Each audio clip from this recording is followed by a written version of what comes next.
जय गुरुदेव। बाबा जय गुरुदेव जी महाराज का उद्देश्य। आप लोग यह प्रश्न करते हो कि बाबा जी का उद्देश्य क्या है। यद्यपि बाबा जी अपने प्रत्येक सत्संग वचन में अपने उद्देश्यों को स्पष्ट रूप से बताते रहते हैं, फिर भी उन पर प्रकाश डालना आवश्यक है। बाबा जी का उद्देश्य शुद्ध परमार्थ है।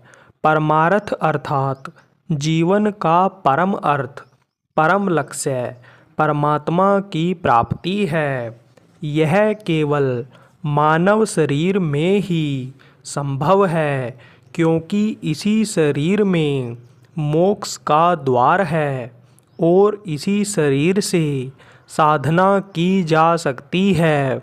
इसी शरीर में आत्मा को जगाकर परमात्मा के पास पहुँचाया जा सकता है।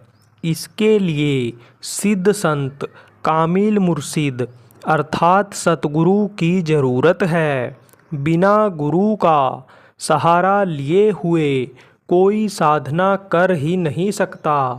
गुरु वह है जो मनुष्य शरीर में प्रकट होकर आत्मज्ञान और प्रभु प्राप्ति का मार्ग बताए। गुरु कोई लाल पीला कपड़ा नहीं, जटा जूट नहीं, छापा तिलक नाम नहीं, पढ़ाई लिखाई नहीं, नाच गाना ढोल मंजीरा नहीं। गुरु वह ज्ञान है जो जीते जी प्रभु को पाने का मार्ग बताता है, उस मार्ग पर ले चलता है, मदद करता है। गुरु वह शक्ति है जब तक वह आत्माओं को उनके घर यानी निज धाम अर्थात परमात्मा के पास नहीं पहुंचा देता, तब तक आत्मा की डोरी नहीं छोड़ता। शरीर बदल जाएगा पर वह गुरु शक्ति आत्मा की संभाल करती रहेगी। तभी गुरुवाणी में कहा गया है, मेरा भरता बड़ा विवेकी, आपे संत कहावे।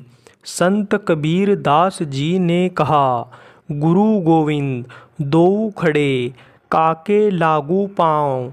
बलिहारी गुरु आपने, जिन गोविंद दियो लखाए। जब ऐसे गुरु की प्राप्ति होगी तभी इस आत्मा का कल्याण होगा। यह आत्मा रूह सोल एक ही है, दो नहीं। भाषा अपनी अपनी है। संतों ने इसे सूरत कहा है।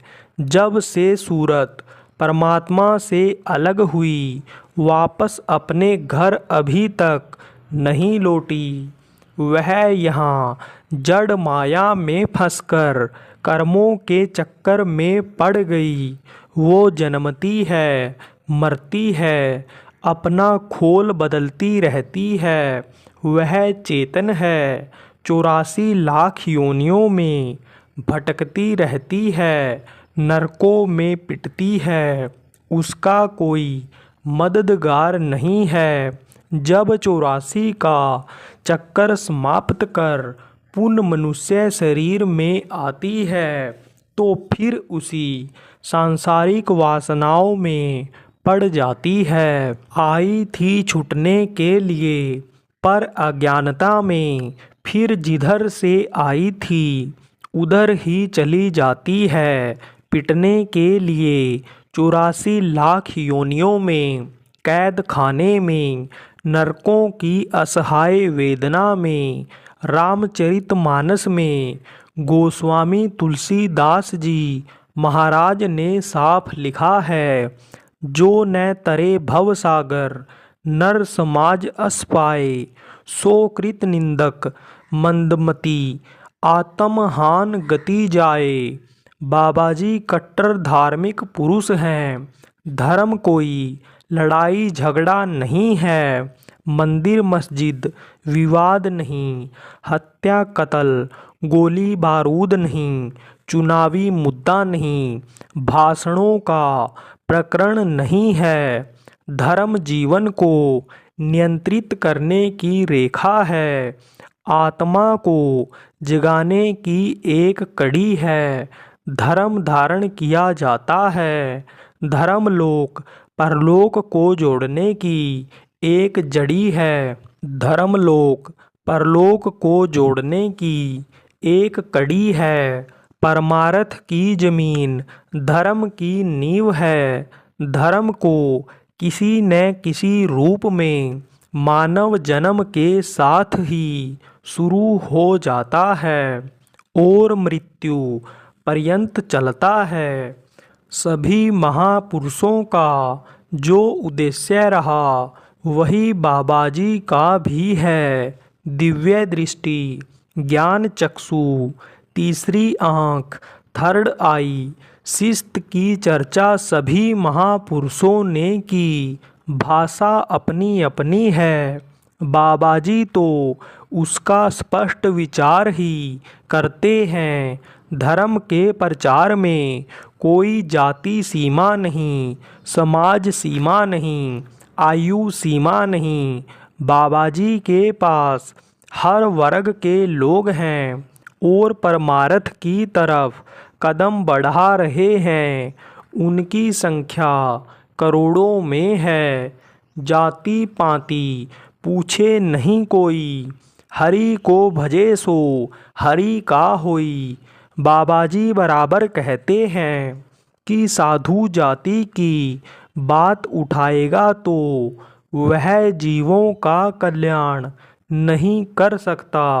राजा जाति की बात करेगा तो वो सबको न्याय सुरक्षा नहीं दे सकता। इसके साथ ही राज्य में संघर्ष हो जाएगा। डॉक्टर जाति की बात करेगा तो सबका रोग निदान नहीं कर सकता। इसी प्रकार परमार्थ का खोजी जाति देखकर गुरु धारण नहीं करता। उसे तो सच्चाई मिलनी चाहिए।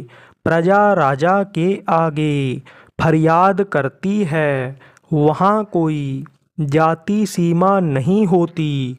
रोगी अपने रोग का निदान चाहता है और सोचता है कि कोई अच्छा डॉक्टर मिले। वह यह नहीं देखता कि डॉक्टर किस जाति का है। समझ होनी चाहिए और बुद्धि में विवेक का होना जरूरी है। जय गुरुदेव।